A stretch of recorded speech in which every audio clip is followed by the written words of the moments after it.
everyone, Live It Like Lisa here. So today, as promised, I'm just going to age this skull a little bit. I mean, it's not too bad. It's got a bit of shading and that on it, but just to make it look a little bit less plasticky and hopefully a little bit more authentic, I'm just going to use a selection of different dark coloured acrylic paints. I've got sort of like browns and greys and blacks and whites, and we're just going to, you know, dab a little bit of paint on here and there just to give it a more aged and authentic look. So I've got my little palette here. So I'm just using like a little dabbing brush. So for the eyes, obviously we want the eyes pretty dark. Just go light to start with, and you can always put more. And I mean, with it being plastic, you can always rub it off if you've gone a bit too much. So we want to try and get all the sort of hollow areas a little bit darker. And you can kind of follow along how they've done it as well. Gives it a bit of a guideline. But anywhere that's sort of casting a shadow, you can put a bit of paint on.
So there's the two skulls side by side. I mean, I like both, to be honest.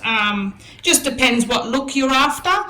If you want a sort of a more aged, sort of spooky look, then yeah, you can definitely paint it to get that look, or just leave it plain.